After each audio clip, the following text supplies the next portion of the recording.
예, 안녕하세요. 연이어서 계속 이 소설에 대해서 이야기하도록 하겠습니다. 좀 디테일한 스토리를 계속 이야기하고 있었죠, 그죠?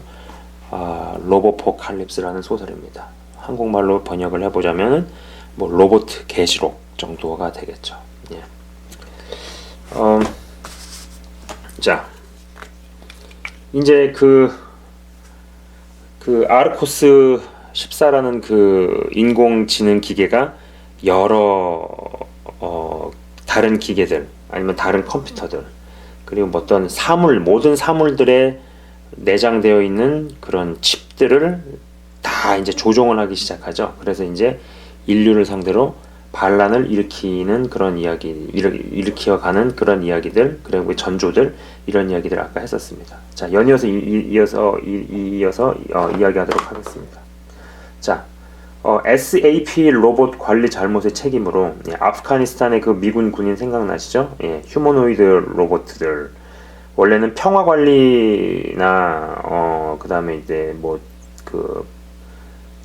어떤 그 폭도들을 이렇게 홀딩하고 있는 잡고 있는 이런 일만을 담당을 했었죠. 순찰이라든지 안전 관리 업무만 하던 그런 휴머노이드 로봇 이야기를 제가 했었죠. 그죠? 예. 그거를 아까 저번 전편에서 SAP 로봇이라고 했습니다. 예. S는 safety, 그죠? safety and pacification의 약자 앞에만 따가지고 SAP 이렇게 부르는 거죠. 예.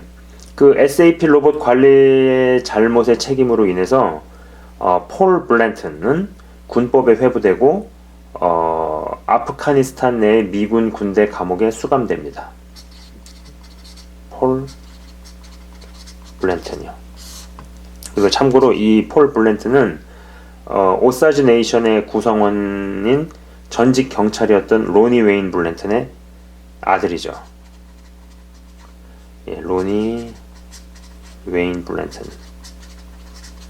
약간 좀 인물에 대해서 설명을 하는 겁니다. 이미 이제 이 시대가 기계들이 다 그렇게 반란을 일으키는 바람에 사람들은 자체적으로 모여서 어떤 공동체 생활을 하기 시작했고 그 공동체 안에서도 어떤 치안을 담당하고 또 어떤 뭐 생업을 담당하고 이러한 것들을 담당하는 사람들이 나눠가지고 공동체가 돌아가고 있는 시대가 되었습니다. 어쨌거나 이제 이 시대로 이제 막 가고 있는데요. 이 폴 블랜트는 이제 군법에 회부가 돼서 아프가니스탄 내 미군 군대 감옥에 수감이 되죠. 감옥에는 제이슨 리라는 수감자가 있었는데 둘이 잠깐 잡담을 나눌 때 무슨 소리가 들리지 않냐라는 말과 동시에 탱크가 치고 들어오면서 제이슨 리는 그 자리에서 죽게 됩니다. 다행히 감옥 안에 구석에 있었던 탓에 기적적으로 다치지 않은 이 블랜트는 쇠창살과 창문을 통해서 보니 담당자들은 아무도 자리에 없고 밖은 너무나 춥고 탱크들이 전진해 오는 것을 병사들이 막으려는 것만 볼 수 있었습니다. 탱크들이 저리 군인들을 해치는 모습이 그 SAP 휴머노이드가 자살한 것과 분명 연관성이 있다는 생각을 폴 블랜트는 하게 되죠. 한편 이미 감옥에서 빠져나온 아프간 그 폭도는 자신을 빼내달라는 폴 블랜튼의 부탁에 의심은스러웠으나 상황이 상황인지라 열쇠를 던져주고 같이 군기지 내에서 탈출을 도모합니다. 적외선 열 감지가 되는 탱크들 때문에 창문 쪽으로는 이동하지 않고 조심스럽게 기지 밖으로 나와 사막에 이르지만 이곳에서는 긴 다리가 4개 달리고 끝에 바퀴들이 달린 M4 화기, M4 화기가 장착된 MSG 로봇과 맞닥뜨리게 됩니다. 이제 다리가 길어가지고 이렇게 바퀴가 달리고 이런 식으로 달려가지고 총이 달려있는 뭐 M4 화기가 달려있는 그런 로봇과 맞닥뜨리게 되죠. 사막 지역에서 아프간 사람들이 묻힌 무덤 지역으로 둘은 공격을 피해 숨게 되고 이 MSG가 휘갈기는 총탄으로 인해서 무덤들이 부서지고 돌들이 파괴될 때 어느 정도 부상을 당하지만 그 둘은 결국 생존에 성공하고 아프간의 꼬불꼬불한 산속으로 잠입에 성공합니다. 한편 아르코스 14의 추적과 전화 때문에 살던 곳에서 도망친 10대 컴퓨터 천재 그 루커 말씀드렸죠. 프레드라는 친구. 예. 이 프레드는 30대의 어떤 남성인 아르트라드 30대 어떤 남성인 아르트라드라는 약간은 모자란 사람과 어떻게 같이 다니게 되죠. 이 제로 아워가 이제 본격적으로 시작되는, 그러니까 이게 제로 아워가 뭐냐면은요, 이제 기계가 딱 반란을 일으키는 딱 시점부터 이제 이 연대기를 기록을 한 거예요. 그러니까 이 책의 컨셉이 뭐냐면은 이 역사서를 이제 기록을 하는 거죠. 역사서를 시간별로 이렇게 기록을 하는 건데, 이제 제로 아워라는 어떤 타임 시대, 마치 성경을 치면 뭐 구약이 있고 신약이 있고, 그다음에 예수님 등장하시기 전에 한 400년에서 500년 전도 암흑기가 있고, 뭐 하나님께서 말씀을 안 해, 그런 좀 시기별로 분류를 하듯이 이 책도 구성이 좀 약간 그런 식으로 되어 있어요.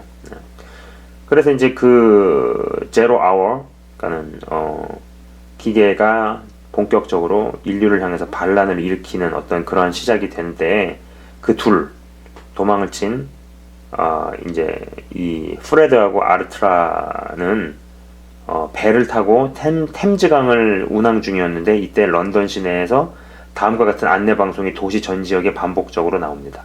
런던 중심지의 화학 물질의 누출 때문에 모든 시민들은 애완견을 포함해서 집으로 들어가 주시고, 모든 문들과 창문을 잠궈 주시고, 공기 순환시키는 환기 시스템을 잠궈 주시기 바랍니다. 그리고 곧 도착할 도움을 기다려 주십시오.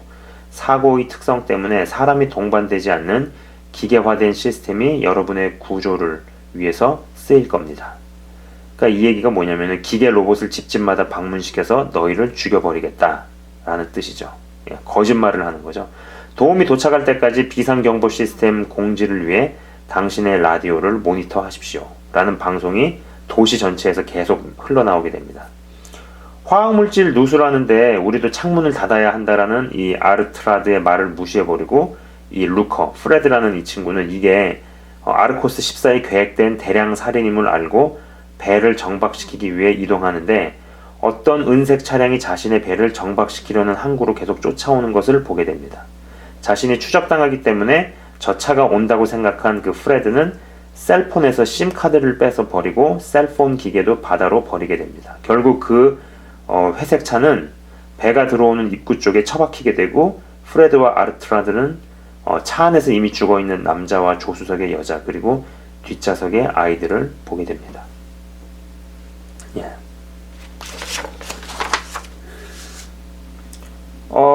땡스기빙의 시작 전날, 땡스기빙의 시작 전날 기계들이 반란을 일으켜서 이제 그 제로 아워, 그러니까 다른 타임 시대로, 이제 다른 시간으로, 다른 시대로 이제 진입을 하는 거죠. 그게 시작이, 기계들이 이제 기계가 반란을 일으킨 그런 시간, 그때가 시작이 된 그때 코맥이라는 사람이 이제 등장을 하는데, 이 소설에서 이 코맥은 작년에 아버지의 장례를 치르고 가드로 일하는 3살 많은 자신의 친형인 잭과 보스턴에 살고 있었습니다. 그리고 그들은 운전을 하면서 터널을 통과해서 쇼핑몰로 이렇게 가던 중이었는데, 터널 안에서 다리가 6개 달린 스커틀 마인, 그러니까는 6개 달린 작은 지뢰, 뭐 하나, 둘, 셋, 넷, 다섯, 여섯 이렇게 달린 두두두두두 움직이는 개 있잖아요, 개. 예. 뭐 약간 이런 형태의 그런 지뢰들이 느린 속도로 마치 개 옆으로 가는 이 개들이 이동을 하듯이 이동하면서 그들의 움직임 센서에 감지된 사람들 주변에서 뿅 하고 터지는 것이었습니다. 이 지뢰 로봇들이 쇼핑몰로 들어서고, 어떤 여자 점원은 호기심에 문 앞에 이른 스커틀 마인 로봇에게도 가고, 그것을 본 코맥은 안 돼! 라고 외치지만 뿅 하고 터져 문을 부수고 여자는 뒤로 넘어졌는데, 다른 스커틀 마인 로봇이 침투해서 터집니다. 보스턴도 여기저기서 난리가 나고 사이렌 소리가 여기저기서 들리기 시작하고, 더 이상 운전은 힘들다고 생각한 두 형제는 움직이는 패턴이 읽히지 않기 위해서 점프를 병행하면서 뛰기 시작하죠. 공중하면서 이제 뛰어가기 시작했습니다. 이제 이 코맥이라는 사람하고 이 코맥의 형인 잭이라는 사람 이제 있는데, 이 잭은 자신이 2주에 한 번은 오는 이 배틀리온 아머리, 그러니까 또 무기 저장소였던 거이죠. 이 잭이라는 사람이 어떤 가드로 일을 하고 있으니까 또 무기를 이렇게 보관해 놓는, 비치해 놓는 거기서 들려서 아는 사람을 불러봅니다. 조지라는 사람을 불러보지만 아무 반응이 없죠. 동생인 코맥은 경찰이 올 때까지 그들이 이 일들을 처리할 때까지 우리는 그냥 있어야 하지 않겠느냐고 형에게 이야기하지만 형은 우리가 길에서 본 다리가 6개 달린 개처럼 이동하는 그 스커틀 마인은 군대 수준의 로봇이다고 이야기하면서 경찰은 군대 하드웨어를 다룰 만큼 준비되어 있지 않다고 일축하며 이곳에서 M16 무기죠. M16과 C4 이게 이제 크레모 약간 화기 폭탄 같은 거로 알고 있어요. 그런 등등의 필요한 것들을 챙기던 중에 이곳에 수를 헤아릴 수 없을 만큼의 그 스커틀 마인들이 가득한 것을 알고 빠져나옵니다. 마침 보스턴 시내는 혹설이 내리고 눈과 바람을 피해서 있던 중에 군대 내에서 쓰이는 휴머노이드 로봇들, 그 SAP 기억하시나요? Safety and Pacification Unit, 그 SAP 로봇들, 그 아프가니스탄 얘기를 했었죠. 휴머노이드 로봇이 3명이 한 조가 되어서 보스턴 시내를 활보하는 것을 목격하게 됩니다. 자, 이제 노무라 얘기로 다시 돌아갑니다. 이 노무라는 자신이 살았던 65세 이상을 위한 스마트 콘도 기억나시죠? 이미 콘도에 있는 모든 시설이 칩이 다 오염이 되고 프로그램이 되고 바이러스가 들어가서 다른 명령이 들어가서 아파트 그 콘도 안에 그 엘리베이터는 다 흉기로 변하고, 그죠? 그리고 거짓 방송을 말하게 돼서 노인들을 다 비상구로 몰고 또 그 비상구 내에서는 그 화재가 났을 때 내리는 그 스프링클러 물이 계속 몇 시간이고 내려가지고 바닥도 미끄럽고 사람들이 다 물속에 빠지고 뭐 이런 일들이 일어나고 있었다는 얘기를 제가 했었죠, 그죠?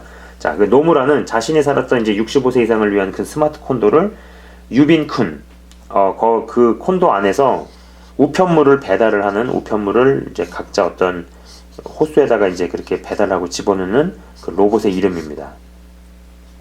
우편 배달을 돕는 만일을 대비해 이제 근데 우편 배달을 돕는 로봇인데 이게 사람들을 그 엘리베이터로 밀어넣고 있었죠, 그죠? 근데 이제 아까 전편에서 이것을 이제 노무라가 피해가지고 이 센서 패널을 부셔버려서 이 유빈쿤에게 미키코, 그죠? 자신이 데리고 있는 도메스틱 로봇이죠, 여자 로봇입니다.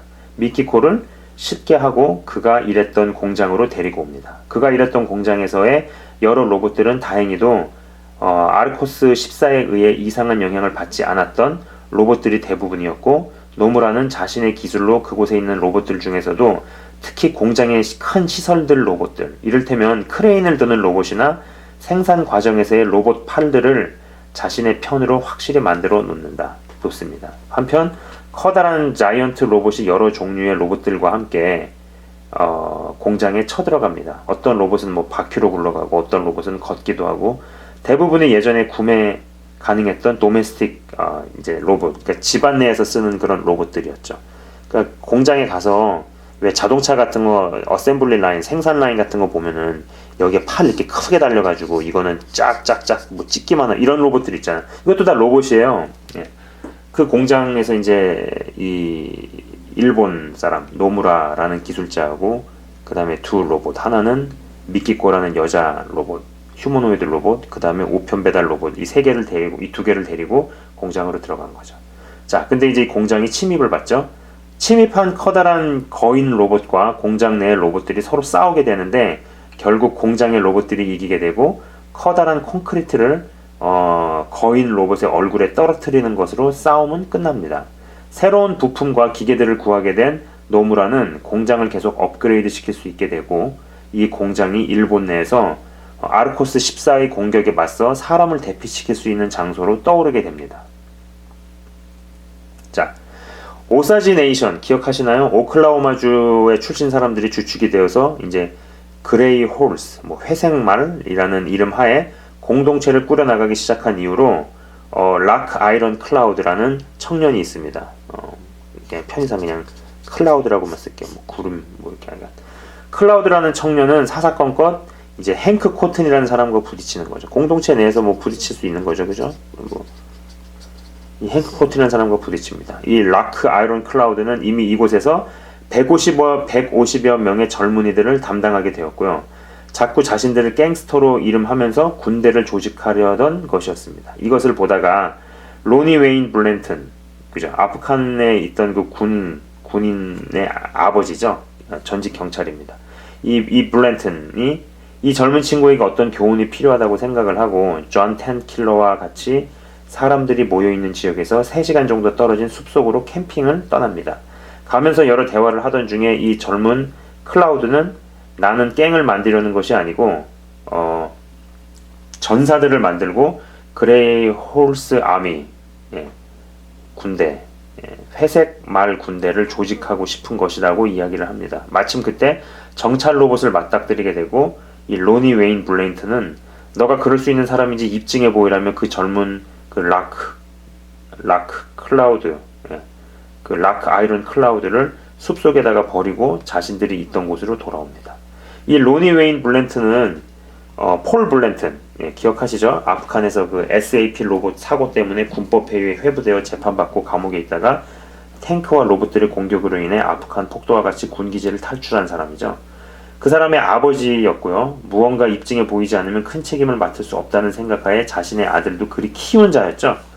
헌데 사람들의 생각과 다르게 이 라크 아이런 클라우드는 3시간 떨어진 곳에서 어떻게든 길을 찾아서 그것도 이 정찰 로봇까지도 이겨서 잡아 데리고 다시 돌아오고 자신이 어떤 리더의 자격이 있다는 것을 공동체의 일원들과 어른들에게 입증해 보이며 젊은이가 잡아온 정찰 로봇은 훗날 스파이더 로봇의 시초가 됩니다. 이 스파이더 로봇이 여기서 뭐냐면은 악한 로봇들과 싸우기 위한 사람들을 위한 이동수단.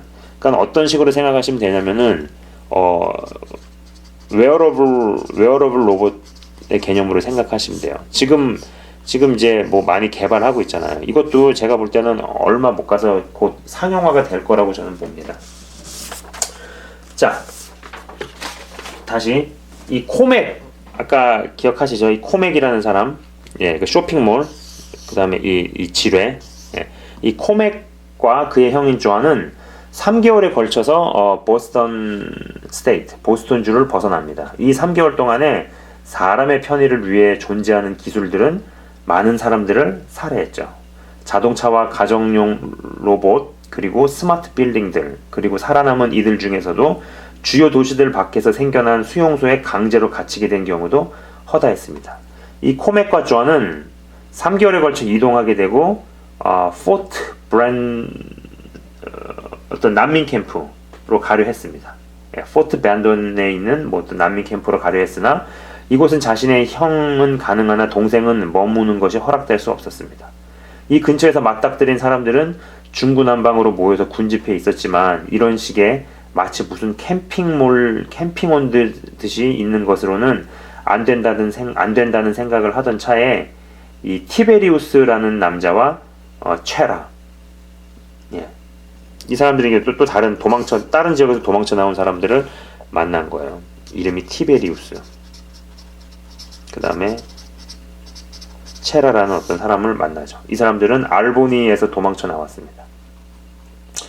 라는 그런 여자, 티베리우스라는 남자와 체라라는 여자와 이야기를 나누던 중에 오클라호마에 그레이 홀스 아미가 있고 이곳에 있는 공동체는 훨씬 조직적이고 제대로 갖춰져 있다는 이야기를 듣게 됩니다. 여기에 현직 군인인 칼이라는 남자까지 가세해서 총 5명이 오클라호마 공동체를 찾아 나서기 위한 여행을 떠나게 되고 훗날 이 5명이 브라이트 보이라는 스쿼드 팀의 모체가 됩니다. 자, 뉴욕의 도시는 무너진 건물 잔해 덩어리와 버려진 차들로 가득했습니다. 이게 마커스, 기억나시죠? 이제 마커스라는 사람을 제가 전편에서 이야기했었죠. 그죠? 마커스라는 그 부부, 쿠킹 오일로 창문에다가 붙여놓고 그 다음에 거기서 이제 도망 나오고 한 사람. 그 마커스는 차 밑에서 잠을 자고 일어나 슬리핑백을 접고 후드를 뒤집어 쓰고 길을 나섭니다. 사람을 사냥하고 공격하는 기계들이 어떤 기계들은 더 소형화되었고 어떤 종류는 더욱 대형화되었습니다. 건물 잔해들에 쌓인 것들과 돌멩이들의 부스러진 것들은 사람들의 친구일 정도로 너무 흔한 풍경이었고 부서진 콘도 건물 내에서 건물 부스러기를 쌓아 막아놓고 사람들이 살거나 전철역의 메인 입구를 막아놓고 사람이 간신히 통과할 수 있는 구멍을 뚫어놓고 사람들은 숨어 살고 있었습니다. 움직이던 마커스는 전화폴대보다 긴 다리가 4개 달린, 전화폴대 아시죠? 길 가다 보면 전화기 있는 전선 있고 또 여기 이렇게 연결되어 있는 거. 이 전화폴대보다 긴 다리가 4개 달려 있는, 그리고 2개의 팔과 손을 가지고 있는 또 다른 도보 정찰 로봇인 멘티스와 맞닥뜨리게 됩니다. 그 로봇으로부터 도망을 치던 중에 어떤 소년을 만나게 되는데, 이 소년은 자신의 한 팔을 수건으로 감싸고 있었습니다. 건물과 건물 사이에 뚫려 있는 구멍으로 도망을 치던 중에 이 멘티스는 계속 쫓아와 건물의 벽을 부수면서 쫓아오다가 마커스가 다리에 부상을 입게 됩니다. 도와달라는 마커스의 부탁을 무시하고 도망을 가려는 어린 남자의 소년은 자신의 팔을 감싸던 천을 치우게 되고 거기에는 기계팔이 달려 있었습니다. 이 소년은 수용소로 가게 된 사람들에게 기계의사 로봇이 수술을 집행했다. 어떤 이는 다리가 없어지고 어떤 이는 눈이 없어지고 그러니까 신체를 떼어내고 쇠붙이 다리에 전자기기 눈을 붙였다는 이야기죠. 없어지고 등등의 이야기를 하며 자신이 그 수용소를 빠져나와서 사람들에게 팔을 보였을 때 멸시와 냉대를 받았다는 이야기를 하게 됩니다. 마커스는 그 어린 친구를 위로하며 힘을 실어주고 같이 빠져나가서 내 부인이 해주는 음식을 먹으러 가자고 설득하고 둘은 멘티스의 추격을 피해 도망에 성공합니다. 많은 개량화된 휴먼, modified human이죠. 그러니까는 신체 일부를 절단하고 기계 부속을 접붙이거나 집어넣은 사람들, 그런 사람들이 점점 도시에 풀리게 됩니다. 자, 전직 국회의원인 로라 페레즈 기억하십니까? 로라 페레즈. 예. 로라 페레즈 국회의원이죠. 그죠? 근데 이제 법안을 상정하러 가던 길 기억하시죠? 그죠? 자기도 같은 메시지를 받았는데 누구를 도와주다가 이름만 다른데 똑같은 메시지를 들은 그 로라 페레즈. 그죠? 그다음에 이 국회의원에게 딸과 아들이 있었습니다. 그죠? 예, 마틸다 페레즈하고 놀란 페레즈라는 사람 아이들. 얘네들이 굉장히 중요한 인물이다. 이렇게 얘기했었죠. 자, 이야기 계속 하겠습니다. 전직 국회의원이었던 국회의원이었던 로라 페레즈는 자신에게 무슨 일이 정확히 어떻게 일어났는지 제대로 기억하지 못했다. 분명 아버지 집에 두 자녀들과 같이 도착은 했는데 현재 지금 자신의 다리에 어떤 덩어리 같은 것이 생겼고 그리고 두 자녀는 자신과 함께 있지 않다는 것이었다. 그녀의 감각에는 확실히 어떤 변화들이 생겼다. 그녀는 그녀의 심장 근처에 어떤 전선들이 둘러싸여 있는 감각을 분명히 느꼈고 갈비뼈를 만지는 감각을 느낄 수 있는 것이 신기했다. 자신의 몸에서 자신이 느끼기에 다리 윗부분의 덩어리만이 유일한 살덩어리처럼 느껴졌다. 그러던 중에 어떤 남자와 이야기하다가 남자가 당신은 미끼로 이용되고 있다. 여기서 몇 마일 떨어진 곳에 휴먼 워크 캠프, 인간 노동 캠프가 있는데 그곳에 오토덕, 오토덕이 뭐냐면요, 수술을 집행하는 전자 로봇이에요. 예, 자연스럽게 수술을 집행하는 로봇인 거죠.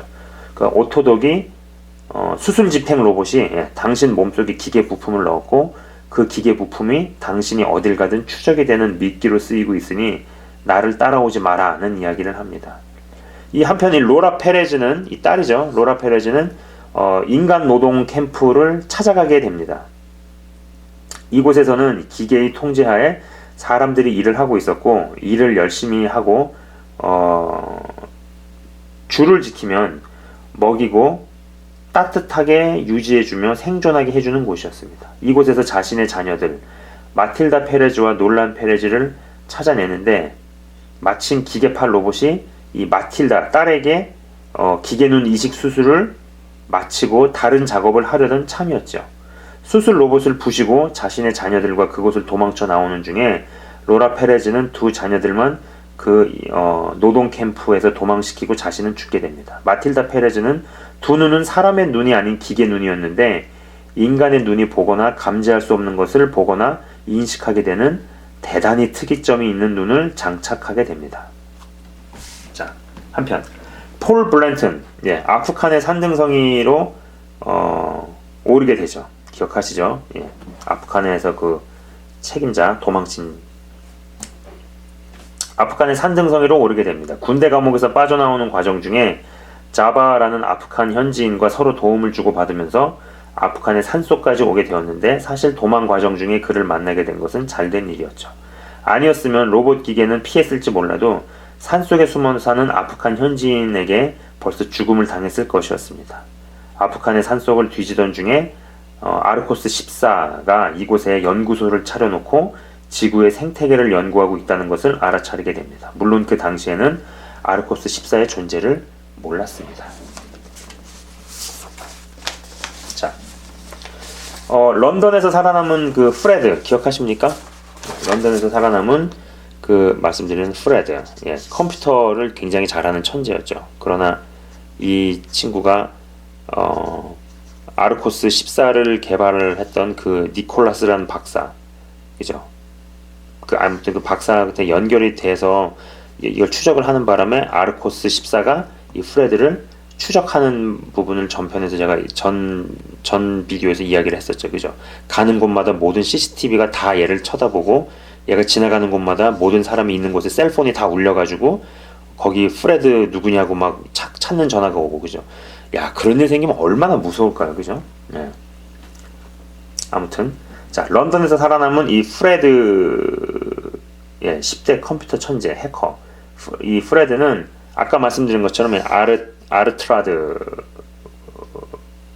아르트라드는 한 달 전에 군사용 장비인 엑소스켈레톤을 구해서, 엑소스켈레톤이 뭐냐면요, 엑소스켈레톤 영어예요. 그러니까는 X가 하면 바뀌잖아요. 그러니까 스켈레톤은 뼈고, 그러니까 뼈 밖에 있는 기계니까는 어떤 웨어러블, 입는 로봇의 개념으로 생각하시면 됩니다.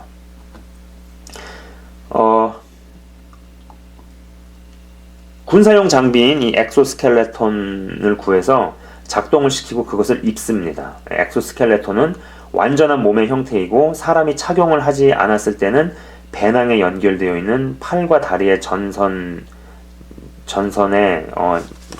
더미, 기계처럼 보이지만 사람이 착용을 하면 7피트 정도의 다리로 설 수 있고 사람 손을 끼우면 손이 상하지 않고 무거운 것을 들 수 있는 군사용 장비였습니다.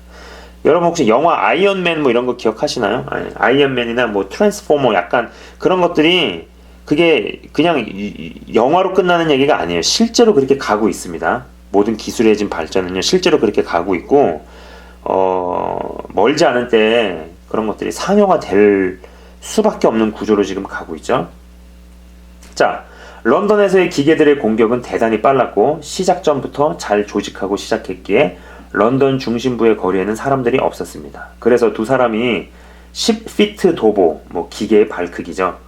기계의 발크기로 활보해도 아무도 보는 이가 없었습니다. 이때 무인 자동차들이 아르트라드를 공격해 왔습니다.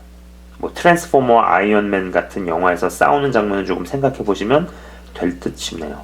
프레드와 아르트라드는 차들을 피해 달려 브리티시 텔레콤 타워, 그러니까 영국 뭐 전화 타워 뭐 그런 빌딩로 피신을 하게 되고 이곳에서 프레드는 이 더 파이버를 낚아채서, 그러니까 어떤 전선들을 낚아채서 이것으로 신호를 보내 모든 로봇들을 물에 빠져들게 하든지 아니면 최악의 경우 통신을 마비시킨 것을 포기시켜 통신 위성들을 풀어놓자고 이야기를 합니다. 이제 새로운 전쟁이 시작되기 전의 시점인 어떤 제로 아워, 아까 말씀드렸죠. 연대기 같은 식으로 진행이 된다고요. 그때 위성 통신의 부족으로 생존자들이 고생을 겪었죠. 수백 개의 통신 위성들이 하늘에서 별처럼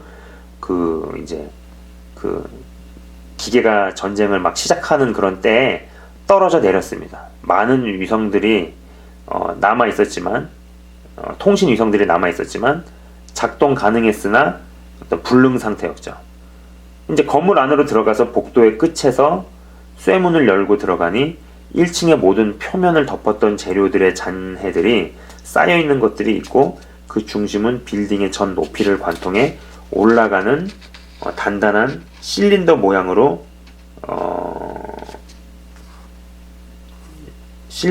이렇게 그 이면이 쳐져 있었습니다.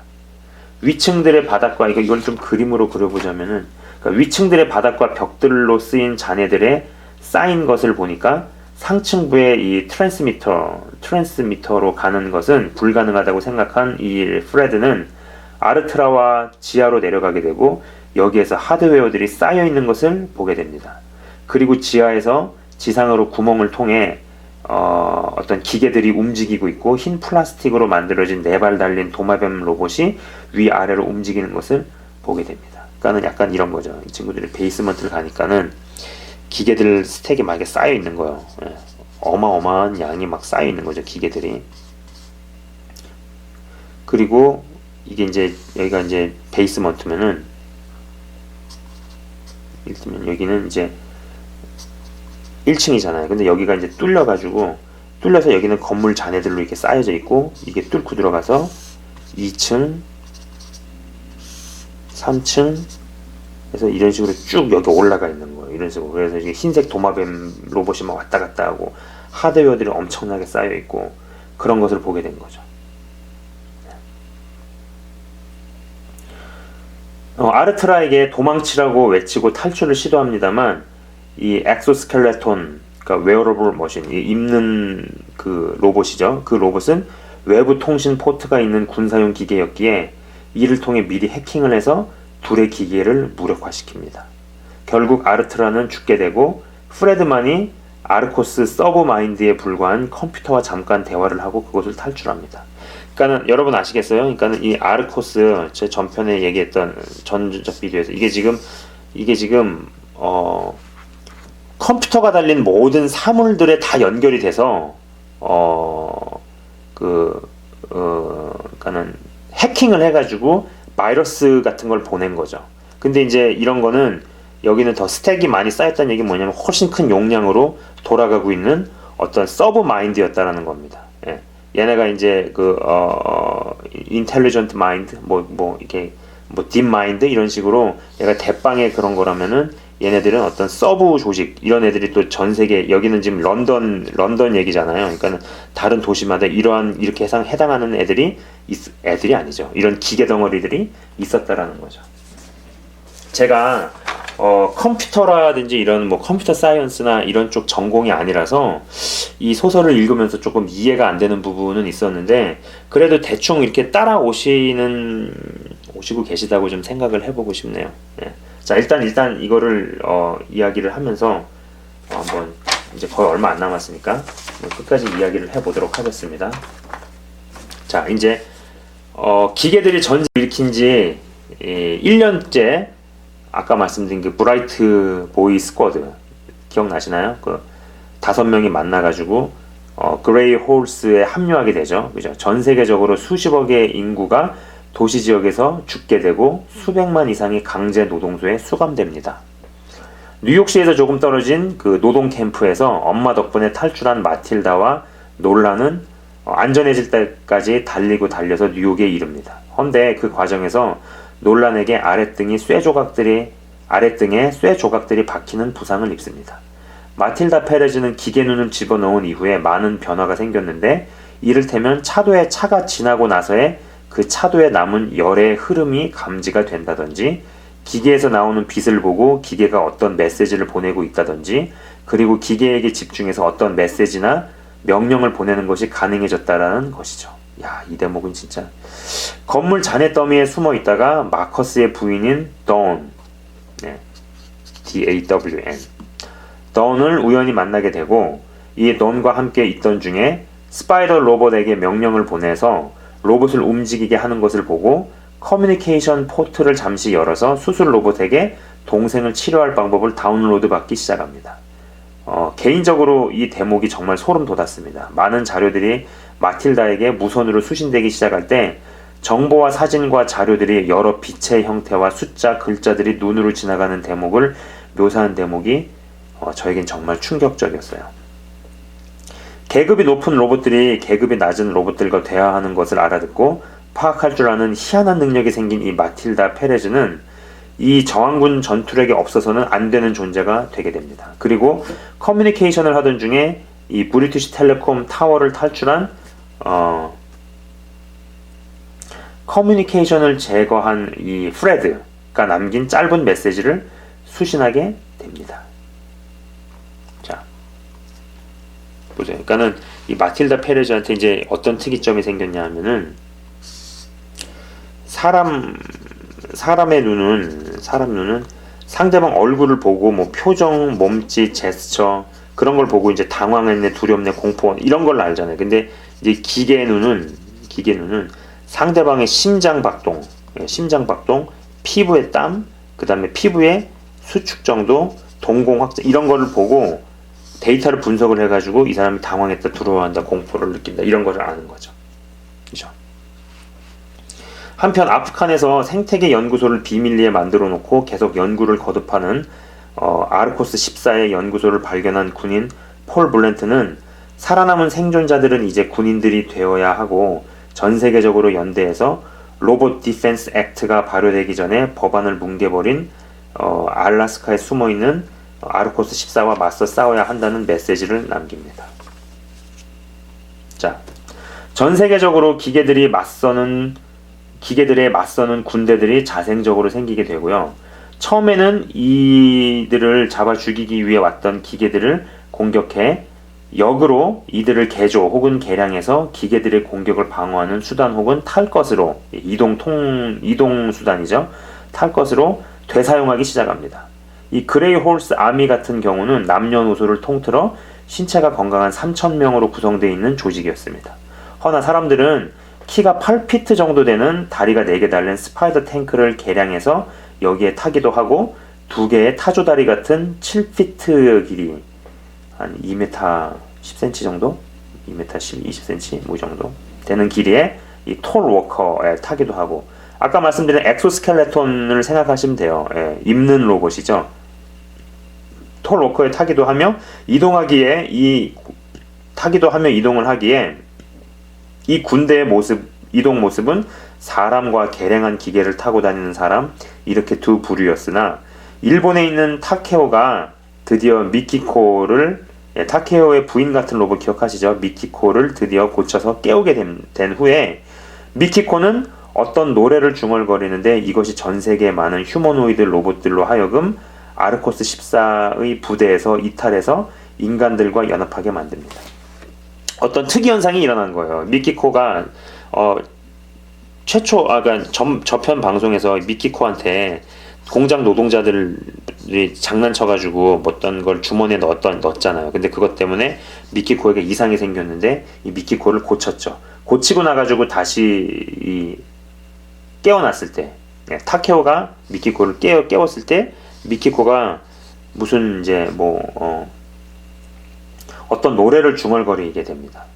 중얼거리는데 이 중얼거리는 게 어떻게 퍼져가지고 휴머노이드 로봇들로 하여금 이제 아르코스 산하에 있는 상당한 수의 휴머노이드 로봇들이 여기서 떨어져 나가게 되는 거죠. 어떤 세뇌가 깨졌다고 해야 될까요? 예. 그래서 이제 그 아르코스 14의 부대에서 이탈을 해서 인간들과 연합을 하게 되고 이 일이 어떤 이제 이 역사서에서는 기록이 되는 겁니다. 어웨이크닝, 새로 깨어난 그런 시간이 된 거, 시대가 된 거죠. 비록 아주 적은 퍼센트의 비율이었어도, 떨어져 나온 애들이 적은 비율이었지만 인간에게는 막강한 전력이 충원되는 셈이었죠. 이렇게 해서 휴머노이드 로봇인 Arbiter 902, 그러니까 좀 이건 제가 영어로 적어볼게요. 여기서 그래서 그 휴머노이드 로봇인 Arbiter 902와 그 다음에 홉라이트 611, 그 다음에 와든 333 이렇게 3개의 휴머노이드 로봇들이 그레이 홀스 아미에 합류하게 됩니다. 이 일이 이제 2년 7개월 만에 전쟁이 본격적으로 시작된 지 2년 7개월 만에 벌어진 일이죠. 많은 군대와 사람들이 알래스카로 향하다가 죽게 되고요. 왜 알래스카로 갔겠어요? 아까 아시죠? 전편에서 그런 얘기 했었죠. 이 아르코스 14가 알래스카에서 자기의 이런 기계들을 자기를 숨겼잖아요. 그래가지고 어떤 시추하는 사람들을 속여서 와서 땅을 깊게 파게 만들고 묻게 만들었죠. 그죠? 예. 알래스카고 추운 지역이니까는 큰 기계들이 많이 여러 가지가 돌아가도 냉방에도 유리하고 냉각을 시키는 데도 유리하고 은폐, 엄폐, 숨기기 위해서 가짜로 사람들을 고용한 것처럼 해가지고 미스터 블랙이라는 사람의 목소리를 속이고 뭐 그러니까 사기를 쳐가지고 여기서 이 사람들 다 일하게 된 다음에 여기서 다 이 사람들이 죽었죠. 그죠? 그 얘기를 제가 했었잖아요. 그죠? 그래서 알라스카로 이제 군대와 사람들이 알라스카로 향하게 되는데 향하는 과정에서 많이 죽게 되고 드디어 아르코스 14가 위치해 있는 곳까지 이르게 됩니다. 몇 명의 사람과 휴머노이드 로봇 902, 휴머노이드 로봇 902, 아비터 902만이 지상으로 아르코스 14의 케이블과 안테나가 솟아나와 있는 곳에 이르게 되고요. 우선 안테나를 제거한 후에 이 902가 케이블 속으로 들어가서 지하 1600m 지점에서 아르코스 14 홀로그램 1600m 지점에서요. 이 아르코스 14의 홀로그램, 소년의 모습으로 홀로그램이 나타납니다. 이 둘은 이야기를 하게 되죠. 그리고 아르코스 14는 갖은 말로 회유를 합니다.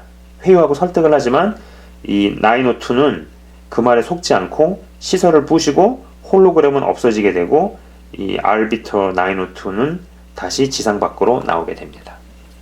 예, 지금까지의 이야기가 이 로보포칼립스라는 책의 전반적인 좀 약간 디테일하게 간 스토리였습니다. 제가 이거를 대략의 이야기를 할까 하다가 조금 디테일하게 적어서 한번 이번에 시도를 해봤어요. 왜냐면은 인공지능이 분명히 이제 굉장히 이게 어떤 이슈가 되는 것인데 좀 이건 좀 자세하게 한번 적어서 이야기를 해봐야겠다는 생각에 한번 이렇게 시도를 해보았습니다. 스토리가 조금 길어서 좀 따라오시는데 조금 살짝 어렵지 않았을까라는 생각도 드는데 일단 이 소설을 제가 이렇게 이야기하고 나서 그 다음에 이제 이것을 이제 분석을 하고 접근하는 것들에 대해서 계속 또 방송을 제작을 해서 올리도록 하겠습니다. 이거는 시리즈가 2편으로 되어 있어요. 그래서 다음 비디오에서는 이 책에 대해서 그죠? 후속작이죠. 이 책에 대해서 이 책에 대한 전반적인 스토리, 좀 디테일한 스토리를 나누도록 하겠습니다. 예, 시청해 주셔서 감사합니다.